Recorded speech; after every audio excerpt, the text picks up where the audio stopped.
Hello दोस्तों, आज हम लोग एनसीईआरटी क्लास 8 का चैप्टर 2 देखेंगे। हिस्ट्री का इतिहास का चैप्टर 2 को देखेंगे। तो स्टार्ट करते हैं। काफी इंपॉर्टेंट है एग्जाम पॉइंट ऑफ व्यू से। तो देखते हैं, स्टार्ट करते हैं। व्यापार से साम्राज्य तक कंपनी की सत्ता स्थापित होती है। कैसे देखेंगे। मुगल बादशाहों ने अंग्रेज औरंगजेब आखिरी शक्तिशाली बादशाह थे।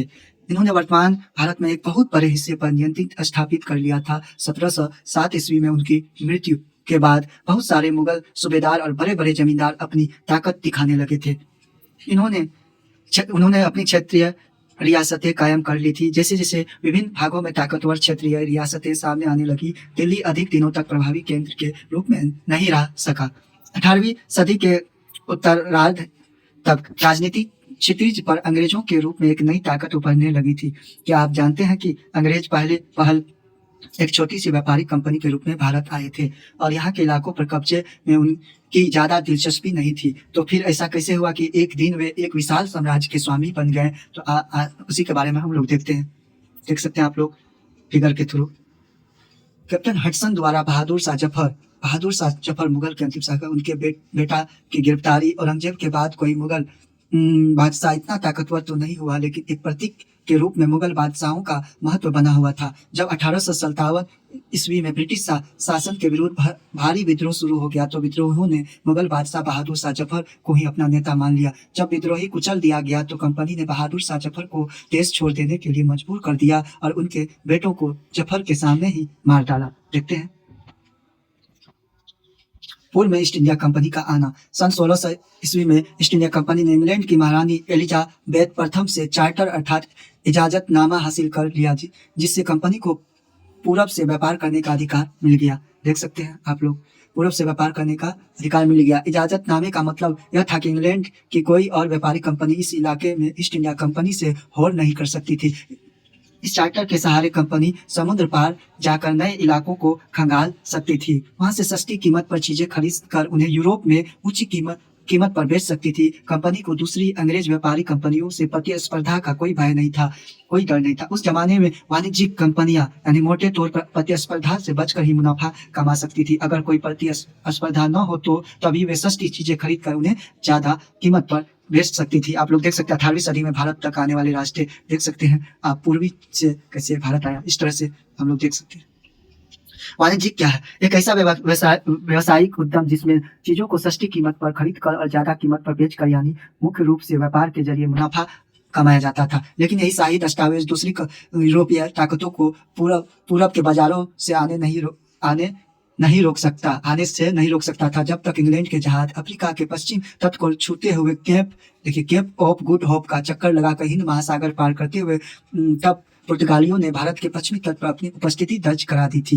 देख सकते हो, वे गोवा में अपना ठिकाना बना चुके थे। पुर्तगाली के खोजी यात्री वास्को डी गामा ने 1498 ईस्वी में पहली बार भारत तक पहुंचने के इस समुद्री मार्ग का पता लगाया था। 17वीं शताब्दी की शुरुआत तक डच भी हिंद महासागर में व्यापार की संभावनाएं तलाशने लगे थे। कुछ ही समय बाद फ्रांसीसी व्यापारी भी सामने आ गए। समस्या यह था कि सारी कंपनियां एक जैसी चीजें ही खरीदना चाहती थी।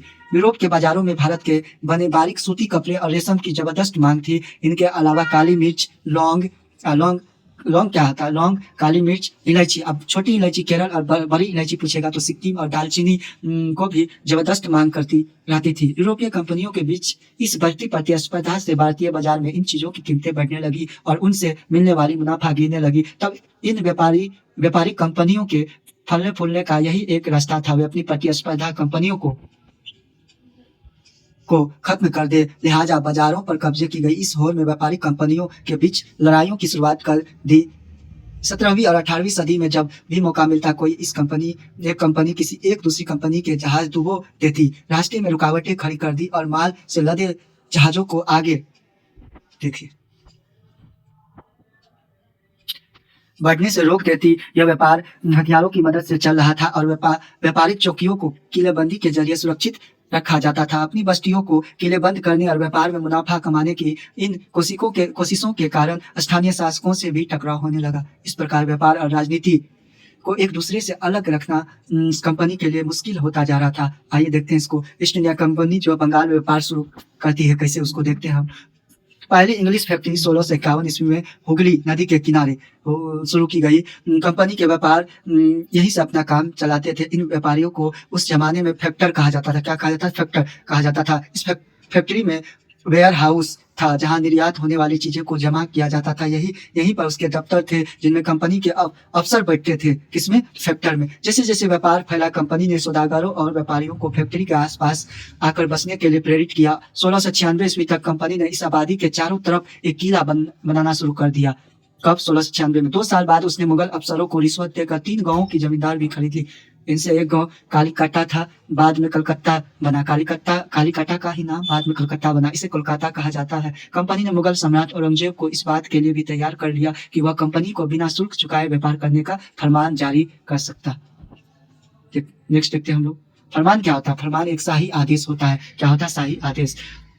कंपनी ज्यादा से ज्यादा रियासतें हासिल करने, पहले से मौजूद अधिकारों का ज्यादा से ज्यादा फायदा उठाने में लगी हुई थी। उदाहरण के लिए औरंगजेब के फरमान में केवल कंपनी को ही शुल्क मुक्त व्यापार का अधिकार मिला था। कंपनी के जो अफसर निजी तौर पर व्यापार चलाते थे उन्हें छूट नहीं थी, लेकिन उन्होंने भी शुल्क चुकाने से इनकार कर दिया। इससे बंगाल में राजस्व वसूला बहुत कम हो गई। ऐसे में भला बंगाल के नवाब मुर्शिद कुली खां विरोध क्यों नहीं करती? देखिए, मद्रास के जहाजों के सामान लाती स्थानीय नौकाएं विलियम सिम्पसन द्वारा। यह 1867 का चित्र है, देख सकते हैं आप लोग, इस तरह से देख सकते हैं। नेक्स्ट देखते हैं। व्यापार से युद्धों तक की 18वीं सदी की शुरुआत में कंपनी और बंगाल के नवाबों का टकराव काफी बढ़ गया था। औरंगजेब की मृत्यु के बाद बंगाल के नवाब अपनी ताकत दिखाने लगे थे। उस समय दूसरी क्षेत्रीय ताकतों की स्थिति भी ऐसी थी कि मुर्शिद कुली खान के बाद अलीवर्दी खान और उसके बाद सिराजुद्दौला बंगाल के नवाब बने। कौन बने? सिराजुद्दौला। मुर्शिद कुली खान के बाद सभी शक्तिशाली शासक थे। उन्होंने कंपनी को रियायतें देने से मना कर दिया, यानी टैक्स देने से। व्यापार का अधिकार देने के बदले कंपनी से नजराने मांगने लगे। उसे सिक्के ढालने का अधिकार नहीं दिया और उसकी किलेबंदी को बढ़ाने से रोक दिया गया। कंपनी पर धोखाधड़ी का आरोप लगाते हुए उन्होंने दलील की कि उसकी वजह से बंगाल की राजस्व वसूला कम होती जा रही है और नवाबों की ताकत कमजोर पड़ रही है। कंपनी टैक्स चुकाने को तैयार नहीं थी। उसके अफसरों ने अपमानजनक चिट्ठियां लिखी और नवाबों व उनके अधिकारियों को अपमानित करने का प्रयास किया। तो कौन देखते हैं? Robert Clive. यही है रॉबर्ट क्लाइव। कंपनी का कहना था कि स्थानीय अधिकारों को बेटुकी मांगे से कंपनी का व्यापार तबाह हो रहा। व्यापार तभी फल फूल सकता जब सरकार शुल्क हटा ले। कंपनी को इस बात का भी यकीन था कि अपना व्यापार फैलाने के लिए उसे अपनी आबादी बढ़ानी होगी, गांव खरीदने होंगे और किलों का पुनर्निर्माण करना होगा। ये टकराव दिनों दिन गंभीर होते गए। अतः इन टकरावों की परिणति प्लासी का युद्ध की बात करें तो प्लासी का युद्ध जो है ना, उसी से स्टार्ट हो गया था। प्लासी का युद्ध कब हुआ था? तो 23 जून 1757 ईस्वी में। कब हुआ था? 1757 ईस्वी को प्लासी का युद्ध हुआ था। 56 ईस्वी में प्लासी का युद्ध टकराव का। नेक्स्ट देखते हैं, कठपुतली क्या है? कठपुतली यह एक खिलौना होता है जिसे आप धागा के सहारे अपने हिसाब से नचाते हैं। जो व्यक्ति किसी और के इशारे पर चलता है उसे ही मजाक उड़ाने के लिए अक्सर कठपुतली कहा जाता है। प्लासी का युद्ध देखेंगे।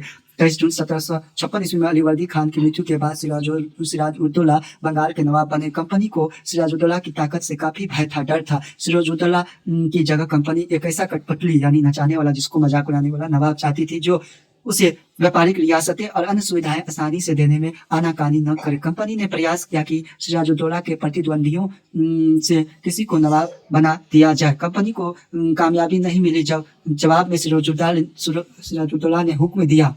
क्या हुक्म दिया? कि कंपनी उनके राज्य के राजनीतिक मामले में टांग अड़ाना बंद कर दे, किलेबंदी रोके और बाकायदा राजस्व चुकाए। जब दोनों पक्ष पीछे हटने को तैयार नहीं हुए तो अपने 30,000 सिपाहियों के साथ नवाब ने कासिम बाजार में स्थित, यानी बंगाल में कासिम बाजार में स्थित इंग्लिश फैक्ट्री पर हमला बोल दिया। नवाब की फौजों ने कंपनी के अफसरों को गिरफ्तार कर लिया, गोदाम पर ताला डाल दिया, अंग्रेजों के हथियार छीन लिए, अंग्रेज जहाजों को घेरे में ले लिया। उसके बाद नवाब ने कंपनी के कलकत्ता स्थित किले पर कब्जे के लिए का रुख दिया, यानी काफी कठोर रुख दिया। कलकत्ता के हाथ से निकल जाने की खबर सुनने पर मद्रास में तैनात कंपनी के अफसरों ने भी रॉबर्ट क्लाइव के नेतृत्व में सेनाओं को रवाना कर दिया। किसके नेतृत्व में? रॉबर्ट क्लाइव के। इस सेना को नौसैनिक बेड़े की मदद भी मिल रही थी। इसके बाद देखिए, क्या आप जानते हैं कि प्लासी की का नाम किस तरह पड़ा? प्लासी का नाम दरअसल असली नाम प्लासी था, जिसे अंग्रेजों ने बिगाड़ कर प्लासी कर दिया था। इस जगह को प्लासी या यहाँ पाए जाने वाले प्लास के फूलों, किसके? प्लास के फूलों के कारण काफी इंपॉर्टेंट है, कहा जाता है। प्लास के खूबसूरत लाल फूलों से गुलाल बनाया जाता है, जिसका होली पर इस्तेमाल किया जाता है। काफी इंपॉर्टेंट है। चित्र में देख सकते हैं हम लोग 5 महान्यायालय कक्ष East India House Leadenhall street में है। ईस्ट इंडिया कंपनी के कोर्ट ऑफ प्रोपराइटर्स की लंदन स्थित लैंड हॉल स्टोर पर बने ईस्ट इंडिया हाउस में बैठकें होती थी। यहाँ ऐसी ही एक सभा का चित्र है, देख सकते हैं आप लोग। सिराजुद्दौला, ये कौन है? सिराजुद्दौला। नवाब के साथ लंबे समय तक सौदेबाजी चली। आखिरकार 1757 ईस्वी में रॉबर्ट क्लाइव ने प्लासी के मैदान में सिराजुद्दौला के खिलाफ कंपनी की सेना का नेतृत्व किया। नवाब सिराजुद्दौला की हार का एक बड़ा कारण उसके सेनापतियों ने, एक सेनापति जैसे कि मीर जाफर की जो है ना कारगुजारियां भी थी। मीर जाफर की टुकड़ियों ने इस युद्ध में हिस्सा नहीं लिया। रॉबर्ट क्लाइव ने यह कहकर उसे अपने साथ मिला लिया था। सिराजुद्दौला को हटाकर मीर जाफर को नवाब बना दिया जाएगा। किसको? देखिए, संपन्नता का आश्वासन। क्या इंग्लैंड के लोग ईस्ट इंडिया कंपनी की शासकीय महत्वाकांक्षाओं को संदेह और विश्वास से देखते थे। प्लासी की लड़ाई के बाद रॉबर्ट क्लाइव ने अंग्रेज सम्राट के एक मुख्य विदेश मंत्री विलियम पिट को 7 जनवरी 1759 ईस्वी को कलकत्ते से यह चिट्ठी भेजी थी। लेकिन इतनी विशाल सत्ता एक वाणिज्यिक कंपनी के लिए बहुत बड़ी बात होगी। मैं खुद, किसने कहा था? तो विलियम पिट ने।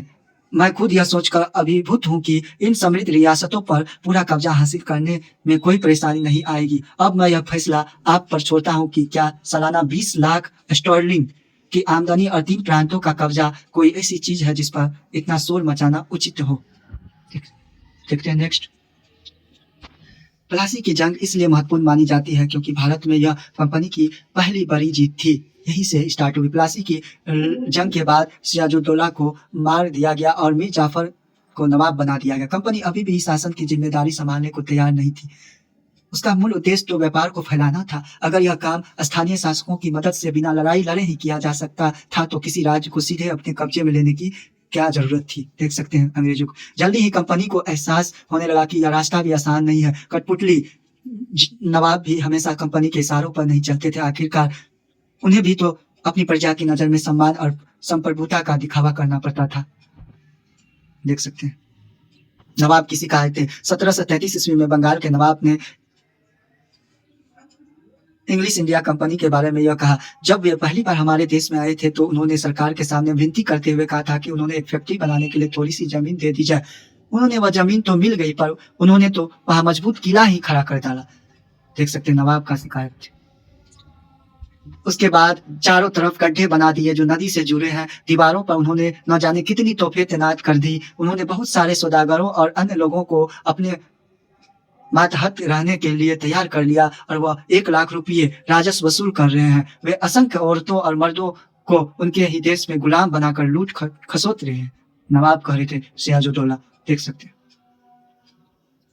आगे देखते हैं। जल्दी ही कंपनी को एहसास होने लगा कि रास्ता भी आसान नहीं है। कठपुतली नवाब हमेशा कंपनी के इशारों पर नहीं चलते थे। आखिरकार उन्होंने भी अपनी प्रजा की नजर में सम्मान और संप्रभुता का दिखावा करना पड़ता था। तो फिर कंपनी क्या करती? जब मीर जाफर ने अपनी कंपनी का विरोध किया तो कंपनी ने उसे हटाकर मीर कासिम को नवाब बना दिया। देखिए, जब मीर कासिम परेशान करने लगा तो बक्सर की लड़ाई 1764 ईस्वी में उसको भी हराना पड़ा। उसे बंगाल से बाहर कर दिया गया और मीर जाफर को दोबारा नवाब बना दिया गया। अब नवाब को हर महीने 5 लाख रुपए कंपनी को चुकाने थे। देख सकते हैं कंपनी ने अपने सैनिक खर्चों से निपटने, व्यापारिक जरूरतें और अन्य खर्चों को पूरा करने के लिए और पैसा चाहती थी। कंपनी और ज्यादा इलाके तथा और ज्यादा कमाई चाहती थी। 1765 ईस्वी में जब मीर जाफर की मृत्यु हुई तब कंपनी के इरादे बदल चुके थे। कठपुतली नवाबों के साथ अपने खराब अनुभवों को देखते हुए क्लाइव ने ऐलान किया कि अब हमें खुद ही नवाब बनना पड़ेगा। कौन? Robert Clive. आखिरकार 1765 में मुगल साम्राज्य ने कंपनी को ही बंगाल प्रांत का दीवान नियुक्त कर दिया। दीवानी मिलने के कारण कंपनी को बंगाल के विशाल राजस्व संसाधनों पर नियंत्रण मिल गया। इस तरह कंपनी की एक पुरानी समस्या हल हो गई। 18वीं सदी की शुरुआत में ही भारत के साथ उसका व्यापार बढ़ता जा रहा था, लेकिन बढ़ता ही जा रहा था, लेकिन उसे भारत में ज्यादातर चीजें ब्रिटेन से लाए। कहाँ से? ब्रिटेन, इंग्लैंड से लाए। सोने और चांदी के बदले में खरीदनी पड़ती थी। उसकी वजह से कि उस समय ब्रिटेन के पास भारत में बेचने के लिए कोई चीज ही नहीं था। प्लासी की जंग के बाद ब्रिटेन से सोने की निकासी कम होने लगी और बंगाल के दीवानी मिलने के बाद तो ब्रिटेन से सोना लाने की जरूरत ही नहीं रही। जब भारत से होने वाली आमदनी के सहारे ही कंपनी ने अपने खर्चे चला सकती थी, तो इस कमाई से कंपनी भारत में सूती और रेशमी कपड़ा खरीद सकती थी, अपनी फौजों को संभाल सकती थी और कलकत्ते में किलों और दफ्तरों के निर्माण की लागत उठा सकती थी। देख सकते कंपनी के अफसर यानी नवाब बन बैठे। देखिए, नवाब बनने का क्या मतलब था? इसका मतलब तो यही था कि कंपनी के पास अब सत्ता और ताकत थी, अंग्रेज कंपनी। लेकिन उसके कुछ और फायदे भी थे। कंपनी का हर कर्मचारी नवाबों की तरह जीने की ख्वाब देखने लगा था। देखिए,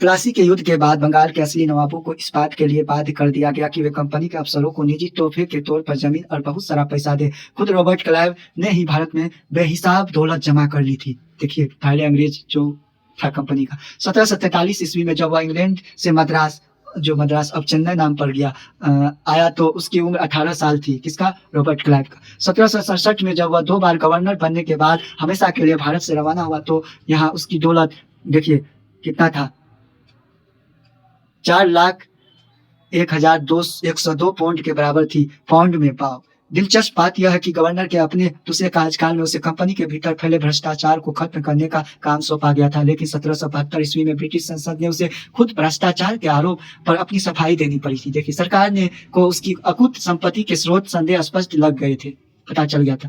उसे भ्रष्टाचार आरोप से बरी तो कर दिया गया, लेकिन 1774 ईस्वी में उसे आत्महत्या कर ली। खुद वो आत्महत्या कर लिए। कौन? क्लाइव। देखिए, क्लाइव खुद को कैसे देखता था। देखिए, संसद की एक समिति के सामने सुनवाई के दौरान क्लाइव ने कहा था कि प्लासी की लड़ाई के बाद उसने जबरदस्त संयम का परिचय दिया। आइए देखते हैं क्या दिया। उस स्थिति की कल्पना कीजिए जहां प्लासी की जीत ने मुझे ला खड़ा कर दिया था। एक ताकतवर राजा मेरे इशारों पर चल रहा था, एक संपन्न शहर मेरी दया पर था, उसके सबसे दौलतमंद महाजन मेरी एक एक मुस्कुराहट के लिए एक दूसरे की गिरेबान खींच रहे थे। मैं ऐसे खजानों के बीच से गुजर रहा था जो सिर्फ मेरे लिए खुले हुए थे। एक तरफ सोना और दूसरी तरफ जवाहरात। और अध्यक्ष महोदय, मैं अपने इस संयम को देखकर खुद हैरान हूँ। कौन कहा था? तो क्लाइव ने कहा था, रॉबर्ट क्लाइव। देखिए, कंपनी के सभी अफसर क्लाइव की तरह दौलत इकट्ठा नहीं कर पाए। बहुत सारी बीमारियों और लड़ाई के कारण कम उम्र में ही मौत का निवाला बन गए। इसके अलावा उन सभी को भ्रष्ट और बेईमान मानना भी सही नहीं होगा। उनमें से बहुत सारे अफसर साधारण परिवार से आए थे। उनकी सबसे बड़ी इच्छा बस यही थी कि वे भारत में ठीक ठाक पैसा कमाए और ब्रिटेन लौटकर आराम की जिंदगी बसर करे। जो जीते जी धन दौलत लेकर वापस लौट गए। उन्होंने आलीशान जीवन जिया। उन्हें वहां के लोग नवाब कहते थे। यह भारतीय शब्द नवाब का ही अंग्रेजी संस्करण बन गया था। उन्हें लोग अक्सर नए अमीरों और सामाजिक हैसियत में रातों रात ऊपर आने वाले लोगों के रूप में देखते थे। नाटकों और कार्टूनों में उनका मजाक उड़ाया जाता था। कंपनी का फैलना देख सकते हैं कैसे फैलता साथ। यदि हम 1757 से 1857 के बीच ईस्ट इंडिया कंपनी के द्वारा भारतीय राज्यों पर कब्जों की प्रक्रिया को देखें, तो कुछ महत्वपूर्ण बातें सामने आती है। किसी अनजान इलाके में कंपनी ने सीधे सैनिक हमला प्राय नहीं किया। उसने किसी भी भारतीय रियासत का अधिग्रहण करने से पहले विभिन्न राजनीतिक, आर्थिक और कूटनीतिक साधनों का इस्तेमाल किया। देखिए कितने तेज थे। बक्सर की लड़ाई 1764 के बाद कंपनी ने भारतीय रियासतों में रेजिमेंट तैनात कर दिए। देखिए, रेजिमेंट, सेना का रेजिमेंट। ये कंपनी के राजनीतिक या व्यावसायिक प्रतिनिधित्व होते थे। उनका काम कंपनी के हितों की रक्षा करना, उन्हें आगे बढ़ाना। रेजिमेंट के माध्यम से कंपनी के अधिकारी भारतीय राज्यों के भीतरी मामलों में भी दखल देने लगे थे। अगला राजा कौन होगा, किस पद पर किसको बिठाया जाएगा, किस तरह की चीजें, ये इंपोर्टेंट है। देखिए, कंपनी रियासतों पर सहायक संधि थी जो थोपी। रियासत एक बंदोबस्त को मान लेती, अपने स्वतंत्र सेनाएं रखने का अधिकार नहीं रहता। कंपनी की तरफ से सुरक्षा मिलती। इतनी सारी क्राइटेरिया थी। अब देख सकते हैं हम लोग क्या है, गतिविधि क्या थी, एक्टिविटी देख सकते हैं। कल्पना कीजिए कि आप कंपनी के एक युवा अफसर हैं और कुछ महीनों के लिए भारत आए हैं। अब इंग्लैंड में रहने वाली अपनी माँ के नाम एक चिट्ठी लिखकर उन्हें अपने ऐशो आराम भरी जिंदगी के बारे में बताएं और उसकी तुलना ब्रिटेन में अपने पुराने जीवन से करें। देख सकते हैं। थी और सहायक सेना के रखरखाव के लिए वह कंपनी को पैसा देती थी। अगर भारतीय शासक रकम अदा करने में चूक जाते थे तो जुर्माने के तौर पर उनका इलाका कंपनी अपने कब्जे में ले लेती थी। देखिए कितना सख्त करी थी। उदाहरण के लिए जब रिचर्ड वेलेजली गवर्नर जनरल 1798 से 1805 तक था तो उस समय अवध के नवाब को 1801 में अवध का नवाब पूछा जाता है कि अवध का अंतिम राजा कौन था। अंतिम राजा कौन था? तो वाजिद अली खान था। कौन? तो वाजिद अली खान था। ठीक है। अली खान का 1801 ईस्वी में जो है ना अंग्रेज अपने में मिला लिया, अपना इलाका कंपनी को सौंपने के लिए मजबूर किया, या क्योंकि नवाब सहायक सेना के लिए पैसा अदा करने में चूक गए थे, इसी आधार पर हैदराबाद के भी कई इलाके छीन लिए गए। देख सकते हैं चित्र के जरिए। अपने बेटों और ब्रिटिश रेजिमेंट के साथ खड़े नवाब सिराजुद्दौला तिली केटल द्वारा बनाया गया। बक्सर की लड़ाई के बाद हुई संधियों के फलस्वरूप नवाब सिराजुद्दौला के ज्यादातर अधिकार छीन गए थे, लेकिन यहाँ वह रेजिमेंट के सामने अपनी चीर परिचित शाही शानो शौकत के साथ दिखाई दे रहे हैं। देख सकते हैं। निषेधाज्ञा क्या कहते हैं? निर्देश। अधीनस्थता क्या होता है? दब्बूपन। देख सकते हैं सिराजुद्दौला। रेजिमेंट की ताकत क्या होती थी? कंपनी द्वारा नियुक्त किए गए रेजिमेंट के बारे में स्कॉटलैंड प्रसिद्ध अर्थशास्त्री, स्कॉटलैंड के अर्थशास्त्री राजनीतिक दार्शनिक जेम्स मिल ने यह कहा। क्या कहा? दरअसल रेजिमेंट रियासत का राजा होता है। हम उसे हस्तक्षेप की मनचाही निषेधाज्ञा के तहत काम करने की छूट देते हैं जब तक स्थानीय राजा पूरी तरह अधीनस्थ रहता है और रेजिमेंट यानी ब्रिटिश सरकार के माफिक काम करता है तो चीजें आराम से चलती रहती है। शासन के कामों में रेजिमेंट की दखल अंदाजी के बिना कुछ चला जाता है। जब भी कुछ अलग अलग तरह का घटता है, जब भी राजा कोई ऐसा रास्ता अपनाता है जिसे ब्रिटिश सरकार गलत मानती है तो टकराव और उथल पुथल पैदा हो जाती है। किसने कहा था? जेम्स मिलर ने 1832 ईस्वी में। देख सकते हैं 1832 ईस्वी में। टीपू सुल्तान को शेर मैसूर के नाम से जाना जाता है। काफी इंपोर्टेंट है, चित्र देख सकते हैं। टीपू सुल्तान जब कंपनी को अपने राजनीतिक और आर्थिक हितों पर खतरा दिखाई दिया तो कंपनी ने प्रत्यक्ष सैनिक टकराव का रास्ता भी अपनाया। दक्षिण भारतीय राज मैसूर के उदाहरण से यह बात समझी जा सकती है कि हैदर अली का शासनकाल 1761 से 1782 ईस्वी में उनके विख्यात पुत्र टीपू सुल्तान का शासन 1782 से 1799 ईस्वी में मैसूर का संधि जो हुई, जैसे शक्तिशाली मृत्यु भी हो गया था 99 में। शासकों के नेतृत्व में मैसूर काफी ताकतवर हो चुका था। मलाबार तट पर होने वाली व्यापार मैसूर रियासत के नियंत्रण में था, जहां से कंपनी काली मिर्च और इलायची खरीदती थी। 1785 ईस्वी में टीपू सुल्तान ने अपनी रियासत में पड़ने वाले बंदरगाहों से चंदन की लकड़ी, काली मिर्च, इलायची का निर्यात रोक दिया। सुल्तान ने स्थानीय सौदागरों को भी कंपनी के साथ कारोबार करने से रोक दिया था। टीपू सुल्तान ने भारत में रहने वाले फ्रांसीसी व्यापारियों से घनिष्ठ संबंध विकसित किया और उसकी मदद में अपनी सेना का आधुनिकीकरण किया। देखिए टीपू सुल्तान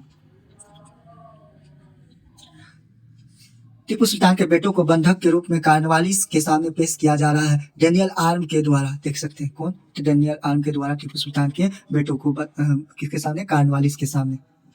कंपनी की फौजों को हैदर अली और टीपू सुल्तान ने कई बार युद्ध में हराया, लेकिन 1792 में मराठों, हैदराबाद के निजाम और कंपनी की संयुक्त फौजों के हमले के बाद टीपू सुल्तान को अंग्रेजों से संधि करनी पड़ी। इस संधि के तहत उनके 2 बेटों को अंग्रेजों ने बंधक के रूप में अपने पास रख लिया। ब्रिटिश चित्रकारों को ऐसे दृश्यों की तस्वीर बनाने में मजा आता था जिनमें अंग्रेजों की सत्ता की विजय दिखाई देती थी। देख सकते हैं सुल्तान के इन कदमों से अंग्रेज आग बबला हो गए। उन्हें हैदर अली और टीपू सुल्तान बहुत महत्वाकांक्षी, घमंडी और खतरनाक दिखाई देते थे। अंग्रेजों को लगता था कि ऐसे राजाओं को नियंत्रित करना और कुचलना जरूरी है। फलस्वरूप मैसूर के साथ अंग्रेजों की 4 बार जंग हुई। मैसूर की संधि कब हुई? तो पहला हुआ था 1767 से 69, दूसरा हुआ था 1780 से 84, तीसरा हुआ था 1790 से 92 और 1799 में श्रीरंगपट्टनम की आखिरी जंग में 1799 को सफलता मिली। अपनी राजधानी की रक्षा करते हुए टीपू सुल्तान मारे गए। मैसूर का राजकाज पुराने वोडियार राजवंश के हाथों में सौंप दिया। किसके? वोडियार राजवंश के। इसके साथ ही मैसूर पर सहायक संधि थोप दी गई। देख सकते हैं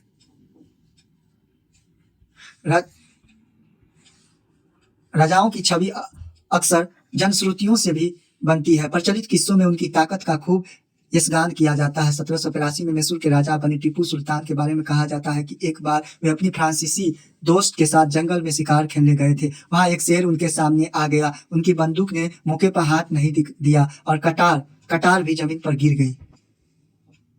फिर भी टीपू ने निहत्थे ही शेर का मुकाबला किया और आखिरकार कटार उठा ली। अंत में उन्होंने शेर को मार गिराया। इसी के बाद उन्हें शेर मैसूर कहा जाने लगा। उनकी राजसी झंडे पर भी शेर की तस्वीर होती थी, देख सकते हैं चित्र में। देखिए टीपू का खिलौना शेर यही है। यह टीपू का एक विशालकाय मशीनों खिलौनों की तस्वीर है। इसमें यह नकली शेर एक यूरोपीय सिपाही को दबाए हुए है। जब उसका हैंडल घुमाया जाता था तो नकली शेर दहाड़ता था और सिपाही के भीतर से चीख की आवाजें आती थी। अब यह खिलौना शेर लंदन स्थित विक्टोरिया एंड एल्बर्ट म्यूजियम में रखा गया लंदन में। 4 मई 1799 ईस्वी को जब अपनी राजधानी श्रीरंगपट्टनम से रक्षा करते हुए टीपू की मृत्यु हो गई थी तो अंग्रेज इस खिलौनों को अपने साथ ले गए। कहा तो लंदन लेके चल गए। देख सकते आगे देखेंगे। आगे है मराठा गतिविधि क्या थी एक्टिविटी। कल्पना कीजिएगा आपको श्रीरंगपट्टनम के युद्ध और टीपू सुल्तान की मौत के बारे में खबर देने वाले 2 पुराने अखबार मिलते हैं। एक अखबार ब्रिटेन का है और दूसरा मैसूर का है। दोनों अखबारों के लिए इन घटनाओं के बारे में एक एक सुर्खी लिखी। ये तो मराठों से लड़ाई। 18वीं शताब्दी के आखिर में कंपनी मराठों की ताकत को काबू और खत्म के बारे में सोचने लगी। 1761 में पानीपत की तीसरी लड़ाई में हार के बाद दिल्ली से देश का शासन चलाने का मराठों का सपना चूर चूर हो गया। उन्हें कई राज्यों में बांट दिया गया। इन राज्यों की बागडोर सिंधिया, होलकर, गायकवाड़ और भोसले जैसे अलग अलग राजवंशों के हाथों में थी। ये सारे सरदार एक पेशवा यानी सर्वोच्च मंत्री होते थे। पेशवा इसके अंतर्गत एक कन्फेडरेसी यानी राजमंडल के सदस्य थे। पेशवा इस राजमंडल का सैनिक और प्रशासकीय प्रमुख था और पुणे में रहता था। महादजी सिंधिया और नाना फडणवीस 18वीं सदी के आखिर के 2 प्रसिद्ध मराठा योद्धा और राजनीतिक थे। एक के बाद एक कई युद्धों में कंपनी ने मराठों को घुटने टेकने पर मजबूर कर दिया। पहला युद्ध 1782 में सालबाई के संधि के साथ खत्म हुई मराठा का, जिसमें कोई पक्ष नहीं जीत पाया। दूसरा अंग्रेज मराठा युद्ध 1803 से 1805 ईस्वी कई मोर्चों पर लड़ा गया। इसका नतीजा यह हुआ कि उड़ीसा और यमुना के उत्तर में स्थित आगरा व दिल्ली सहित, दिल्ली किस नदी पे है तो यमुना नदी की, दिल्ली सहित कई भूभाग अंग्रेजों के कब्जे में आ गए। अंततः 1817 से 19 ईस्वी के तीसरे अंग्रेजी मराठा युद्ध में मराठों की ताकत को पूरी तरह कुचल दिया गया। पेशवा को पुणे से हटाकर कानपुर के पास बिठूर में पेंशन पर भेज दिया। किसको भेज दिया तो पेशवा को, उच्च मंत्री जो थे। अब विंध्य के दक्षिण में स्थित पूरे भूभाग पर कंपनी का कंट्रोल हो चुका था। देख सकते हैं कन्फेडरेसी गठबंधन होता था जैसे पार्टी होती है। लॉर्ड हेस्टिंग है, वारेन हेस्टिंग। सर्वोच्चता का दावा क्या है। उपरोक्त विवरण से स्पष्ट है कि 19वीं सदी की शुरुआत में कंपनी क्षेत्रीय विस्तार की आक्रामक नीति पर चल रही। लॉर्ड हेस्टिंग 1813 से 1823 तक गवर्नर जनरल के नेतृत्व में सर्वोच्चता की एक नई नीति शुरू की। कंपनी का दावा था कि उसकी सत्ता सर्वोच्च और इसलिए वह भारतीय राज्यों से ऊपर है। अपने हितों की रक्षा के लिए वह भारतीय रियासतों का अधिग्रहण करने या उनको अधिग्रहण की धमकी देने का अधिकार अपने पास मानती थी। यह सोच बाद में भी अंग्रेजों की नीतियों में दिखाई देती थी, लेकिन यह प्रक्रिया बेरोक नहीं चली। उदाहरण के लिए जब अंग्रेजी ने कित्तूर यानी फिलहाल कित्तूर कहा कर्नाटक के कित्तूर के छोटे से राज को कब्जे में लेने का प्रयास किया तो रानी चिन्नम्मा ने हथियार उठाए और अंग्रेजों के खिलाफ आंदोलन छेड़ दिया। कौन? चिन्नम्मा रानी। 1824 में उन्हें गिरफ्तार कर लिया गया। 1829 में जेल में ही उसकी मृत्यु हो गई। किसकी? चिन्नम्मा की। चिन्नम्मा के बाद कित्तूर तथा संगोली के गरीब चौकीदार रायन्ना ने यह प्रतिरोध जारी रखा। चौतरफा समर्थन और सहायता से उन्हें बहुत सारे ब्रिटिश शिविरों और दस्तावेजों को नष्ट कर दिया गया। आखिरकार उन्हें भी अंग्रेजों ने पकड़कर 1830 में फांसी पर लटका दिया। प्रतिरोध से ऐसे कई दूसरे उदाहरण आप इस किताब में आगे पढ़ेंगे। देख सकते हैं आप लोग कित्तूर रानी चिन्नम्मा की स्मृति बनाई गई है, देख सकते हैं। 1830 के दशक के अंत में ईस्ट इंडिया कंपनी रूस के प्रभाव से बहुत डरी हुई थी। रूस की कंपनी को भय था कि कहीं रूस का प्रभाव पूरे एशिया में फैलकर उत्तर पश्चिम से भारत को भी अपनी चपेट में न ले। इसी डर के चलते अंग्रेज जब उत्तर पश्चिम भारत पर भी अपना नियंत्रण कंट्रोल स्थापित करना चाहते थे तो उन्हें 1838 ईस्वी से 42 के बीच अफगानिस्तान के साथ एक लंबी लड़ाई लड़ी और वहां अप्रत्यक्ष कंपनी शासन स्थापित कर लिया। 1843 में सिंधिया भी कब्जे में आ गया। इसके बाद पंजाब की बारी थी। यहाँ महाराजा रणजीत सिंह, पंजाब में मराठा सम्राट राजा रणजीत सिंह ने अपनी कंपनी की दाल नहीं गलने दी। 1839 में उनकी मृत्यु के बाद इस रियासत के साथ 2 लंबी लड़ाइयाँ हुई। आखिरकार 1849 में अंग्रेजों ने पंजाब का भी अपने क्षेत्र में कर लिया, अधिग्रहण में कर लिया। देख सकते हैं राजा रणजीत सिंह। विलय नीति काफी इंपॉर्टेंट है। विलय नीति अधिग्रहण की आखिरी लहर 1848 से 1856 के बीच गवर्नर जनरल बने लॉर्ड डलहौजी के शासनकाल में चली। लॉर्ड डलहौजी ने एक नई नीति अपनाई जिसे विलय नीति का नाम दिया गया। यह सिद्धांत इस तर्क पर आधारित था कि अगर किसी शासक की मृत्यु हो जाती है, उसका कोई पुरुष वारिस नहीं है, तो उसकी रियासत हड़प कर ली जाएगी, यानी कंपनी के भूभाग का हिस्सा जितने भी बन जाएगी। इस सिद्धांत के आधार पर एक के बाद एक कई रियासतें हुई। पहला क्वेश्चन पूछता है, पहला किस विलय हुआ किस रियासत का? तो सतारा 1848 में, उसके बाद संबलपुर 1850 में, थर्ड में उदयपुर 1852 में, नागपुर हो गया 1853 में और झांसी 1854 में। काफी इंपॉर्टेंट, अंग्रेजों के हाथ में चली गई ये सब भी रियासत भूभाग का। देख सकते हैं महाराजा रणजीत सिंह का दरबार चला। आखिरकार 1856 में कंपनी ने अवध को अपने कंट्रोल में ले लिया। इस बार अंग्रेजों ने एक नया तर्क दिया। उन्होंने कहा कि वे अवध की जनता को नवाब के कुशासन से आजाद करने के लिए कर्तव्य से बंधे हुए हैं, इसलिए वे अवध पर कब्जा करने से मजबूर है। अपने प्रिय नवाब को जिस तरह से गद्दी से हटाया, उसे देखकर लोगों ने में गुस्सा भड़क उठा और अवध के लोग भी 1857 के महान विद्रोह में शामिल हो गए। संबलपुर के वीर सुरेंद्र साय का चित्र है, देख सकते हैं। एक्टिविटी देखिए, तो लिखने का है मेंस का, देख सकते हैं आप लोग लिख सकते हैं। देख सकते हैं लाहौर, सब मैप के थ्रू आप लोग मैप से थ्रू देख सकते हैं। लखनऊ, लाहौर, सब जितना भी है, गोवा। देखते हैं भारत में अंग्रेजों की फैलती सत्ता है। इन नक्शे को भारत के वर्तमान राजनीतिक नक्शे के साथ रखकर देखे थे, ये तो लिखना है मेंस की। नेक्स्ट देखते हैं, आप लोग रोक के देख सकते हैं मैप को। नए शासन की स्थापना, गवर्नर जनरल वारेन हेस्टिंग, देखिए काफी इंपोर्टेंट है। 1763 से 1885 ईस्वी तक गवर्नर जनरल उन बहुत सारे महत्वपूर्ण व्यक्तियों में से था। उन्होंने कंपनी की ताकत फैलाने में अहम भूमिका अदा की थी। वारेन हेस्टिंग के साथ समय आते आते कंपनी न केवल बंगाल बल्कि बम्बई, मद्रास में भी सत्ता हासिल कर चुकी थी जब तक ये वारेन हेस्टिंग आए थे। ब्रिटिश इलाके मोटे तौर पर प्रशासकीय इकाइयों में बटे हुए थे, जिन्हें प्रेसिडेंसी कहा जाता था। उस समय 3 प्रेसिडेंसी थी, बंगाल, मद्रास और मुंबई। ये तीनों प्रेसिडेंसी काफी इंपोर्टेंट, हर एक का शासक गवर्नर के पास होता था। सबसे ऊपर गवर्नर जनरल होता था। कौन होता था सबसे ऊपर? Governor general. वारेन हेस्टिंग ने कई प्रशासनिक सुधार किए। न्याय के क्षेत्र में उसके सुधार खास तौर से उल्लेखनीय थे, देख सकते हैं। काजी एक न्यायाधीश होते थे। मुफ्ती क्या किसे कहा जाता था? मुस्लिम समुदाय का एक न्यायविद जो कानूनों की व्याख्या करता है। काजी इसी व्याख्या के आधार पर फैसले सुनाता था। महाभियोग क्या होता था? जब इंग्लैंड के हाउस ऑफ कॉमन्स में किसी भी व्यक्ति के खिलाफ दुराचरण का आरोप लगाया जाता है, तो हाउस ऑफ लॉर्ड्स, संसद का ऊपरी सदन होते थे, उस व्यक्ति के लिए खिलाफ मुकदमा चलता है, इसे महाभियोग कहा जाता था। देख सकते हैं। अब देखते हैं हम लोग 1772 से एक नई न्याय व्यवस्था स्थापित की गई। इस व्यवस्था में प्रावधान किया गया कि हर जिले में 2 अदालतें होगी, फौजदारी अदालत और दीवानी अदालत। दीवानी अदालतों के मुखिया यूरोपीय जिला कलेक्टर, डिस्ट्रिक्ट कलेक्टर होते थे। डीसी मौलवी और हिंदू पंडित उनके लिए भारतीय कानूनों की व्याख्या करते थे, देख सकते हैं। फौजदारी अदालत क्या थी? अभी भी काजी और मुफ्ती के ही अंतर्गत थी। वे कलेक्टर की निगरानी में काम करते थे। देख लीजिए, यही है। क्या है? वारेन हेस्टिंग पर मुकदमा आरजी पोलार्ड द्वारा चित्रित है। जब वारेन हेस्टिंग 1785 में इंग्लैंड लौटा, तो एडमंड बर्किए ने उस पर बंगाल का शासन सही ढंग से न चलाने का आरोप जड़ दिया। इस आरोप के चलते हेस्टिंग पर ब्रिटिश संसद में महाभियोग का मुकदमा चला, जो 7 साल तक चला। काफी इंपोर्टेंट है, 7 साल तक, याद रखिएगा।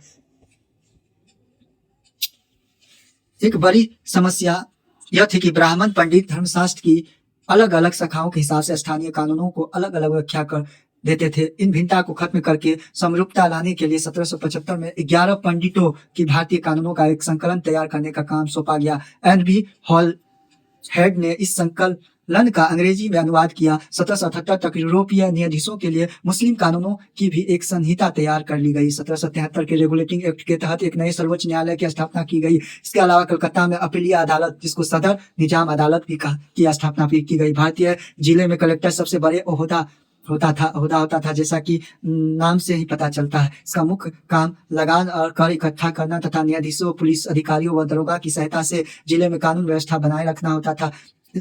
उसका कार्यालय कलेक्ट्रेट सत्ता और संरक्षण का नया केंद्र बन गया था, जिससे पुराने सत्ता केंद्रों के होशिये पर ढकेल दिया। सबके शत्रु और उत्पीड़न पर महाभियोग चला रहा हूँ। वारेन हेस्टिंग देखिए कि कार्रवाई के दौरान एडमंड बर्ग के उत्तेजनापूर्ण भाषण, जिसका हिस्सा देख सकते हैं हिस्सा इस प्रकार।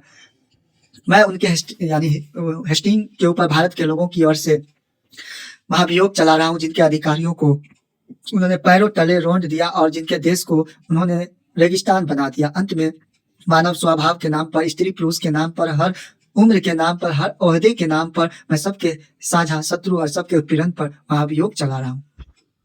देख सकते हैं आप लोग कंपनी की फौज। देखिए, कंपनी के साथ भारत में शासन और सुधार के नए विचार तो आए, लेकिन उसकी असली सत्ता सैनिक ताकत में थी। मुगल फौज मुख्य रूप से घुड़सवार, जिसको घोड़े पर चलने वाले प्रशिक्षित, और पैदल सेना, उन्हें तीरंदाजी और तलवारबाजी का प्रशिक्षण दिया जाता था। सेना में सवारों का दबदबा रहता था और मुगल साम्राज्य को एक विशाल पेशेवर प्रशिक्षण वाली पैदल सेना की जरूरत महसूस नहीं होती थी। ग्रामीण इलाकों में सशस्त्र किसानों की बड़ी संख्या थी। स्थानीय जमींदार मुगलों की जरूरत पड़ने पर पैदल सिपाही मुहैया कराते थे। देख सकते हैं 18वीं सदी में जब अवध और बनारस जैसी रियासतों में किसानों को भर्ती करके उन्हें पेशेवर सैनिक प्रशिक्षण दिया जाने लगा, तो यहाँ सूरत बदलने लगी। सूरत ईस्ट इंडिया कंपनी ने जब अपनी सेना के लिए भर्ती शुरू की, तो उन्होंने यह तरीका अपनाया। अंग्रेज को अपनी सेना को सिपाही, जो भारतीय सब सिपाही से बना है, आर्मी कहते थे। 1820 के दशक से जैसे जैसे युद्ध तकनीक बदलने लगी, तो कंपनी सेना में घुड़सवार टुकड़ियों की जरूरत कम होने लगी।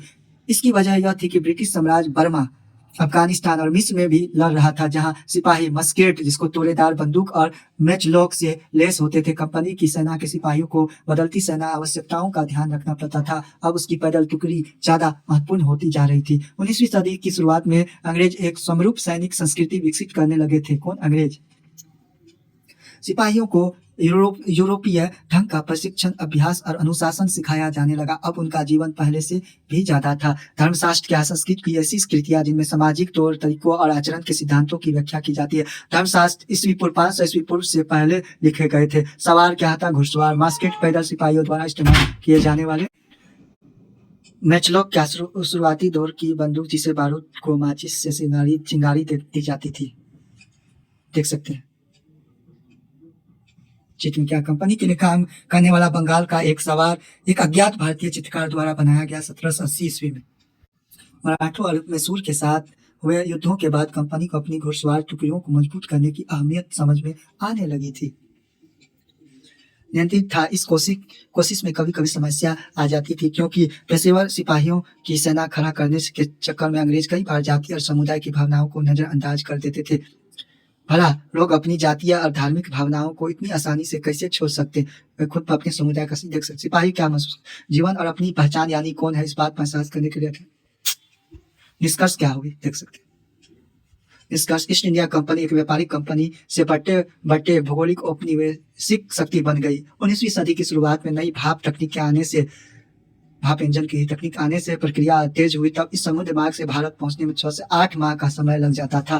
भाप से चलने वाले जहाजों में यात्रा 3 हफ्तों में समेट दी जाती थी। देखिए, इसके बाद ज्यादा से ज्यादा अंग्रेज और उनके परिवार भारत जैसे दूर देश आने लगे। 1857 तक भारतीय उपमहाद्वीप को 63% भूभाग और 78% आबादी पर कंपनी का सीधा शासन स्थापित हो चुका था। देश के शेष भूभाग पर आबादी पर कंपनी का प्रत्यक्ष प्रभाव इस प्रकार व्यवहारिक स्तर पर ईस्ट इंडिया कंपनी पूरे भारत को अपने नियंत्रण कंट्रोल में ले चुकी थी।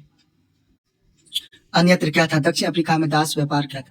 डच व्यापारी 17वीं सदी में दक्षिण अफ्रीका पहुंचे। जल्द ही दास व्यापार शुरू हो गया। लोगों को बंधक बनाकर जंजीरों में बांधकर दास व्यापार बाजारों में बेचा जाने लगा। 1834 में दास प्रथा के अंत के समय अफ्रीका के दक्षिणी सिरे पर स्थित केप में निजी स्वामित्व में दासों की संख्या 36,774 थी। पॉइंट रखिएगा याद। 1824 में केप आने वाले एक यात्री ने वहां होने वाली नीलामी आंखों देखा ब्यौरा प्रस्तुत किया। यह मालूम होने पर कि पशु कृषि उत्पादकों की नीलामी होने वाली है, हमने अपनी गाड़ी नए बैल खरीदने के लिए रोक ली। नीलामी के माल में एक स्त्री दास, उनके 3 बच्चे थे। किसानों के पशुओं के समान उन्हें परखा और अलग अलग खरीदारों को बेच दिया गया। माँ ने चिंता, वेदना और आंसू भरी आंखों से बच्ची की तरफ देख रही थी। दुखी बच्चे व्याकुल माँ बाप से चिपक गए। यह दृश्य दिल को पिघलाने वाला था। इसके विपरीत मौजूद दर्शकों के चेहरे हंसते हुए और असंवेदनशील थे। तो नाइजर वार्डन द्वारा लिखा गया यह the genocide of the history of slavery the cape 1996 ईस्वी में लिखा था। आइए कुछ फिर देखते हैं हम लोग कुछ क्वेश्चन को इम्पोर्टेंट देखेंगे। इनमें जोड़े बनाइए। तो जोड़े बना। दीवानी क्या होता है? दीवानी जो भू राजस्व वसूल करने का अधिकार। शेर ए मैसूर टीपू सुल्तान को कहा जाता है। फौजदारी अदालत क्या होता था? फौजदारी अदालत जो होते थे क्या होता था? दीवान होते थे। फौजदारी अदालत की बात करें तो यह फौजदारी अदालत की बात करें तो फौजदारी अदालत रानी चन्नम्मा जो थी यह कित्तूर कर्नाटक में जो है अंग्रेजी विरोधी आंदोलन का था सिपाही। तो सिपाही को का ही वर्ड है जो लिया गया। वारेन हेस्टिंग की बात करें तो वारेन हेस्टिंग भारत का पहला गवर्नर जनरल था। इस तरह से कुछ देखते हैं, इंपॉर्टेंट क्वेश्चन है। बंगाल पर अंग्रेजों की जीत कौन सा जंग के समय हुआ था? बंगाल पे जो अंग्रेजों की जीत जी है प्लासी की जंग से कब प्लासी की जंग कब हुई थी? 1756 ईस्वी में, यानी 23 जून 1700। हैदर अली टीपू सुल्तान देश के शासक थे, कहाँ के? तो मैसूर के शासक थे, मैसूर के। नेक्स्ट देखते हैं कुछ और है। डलहौजी ने देश का सिद्धांत लागू किया, तो क्या कौन सा? विलय नीति का सिद्धांत लागू किया। मराठा रियासतें मुख्य रूप से भारत के 10 भाग में थे, कौन? तो पश्चिमी भाग में, यानी दक्षिण पश्चिमी भाग में, पश्चिम भाग में। कुछ देखते हैं सही गलत। मुगल साम्राज्य 18वीं सदी में मजबूत होता गया, क्या? नहीं, गलत है। English east India company Bharat के साथ व्यापार करने वाली एकमात्र यूरोपीय कंपनी थी, नहीं, गलत है। महाराजा रंजीत सिंह पंजाब के राजा थे, हाँ थे, पंजाब के राजा थे। अंग्रेजों ने अपने कब्जे वाली इलाकों में कोई शासकीय बदलाव नहीं किए, नहीं, कोई बदलाव नहीं किया। हेलो फ्रेंड्स, तो आज हम लोग हिस्ट्री के क्लास 8 के चैप्टर 2 को देखे। अगर आप लोगों को वीडियो अच्छा लगा हो तो कमेंट कीजिएगा। अगर थैंक्स फॉर वॉचिंग। जय हिंद।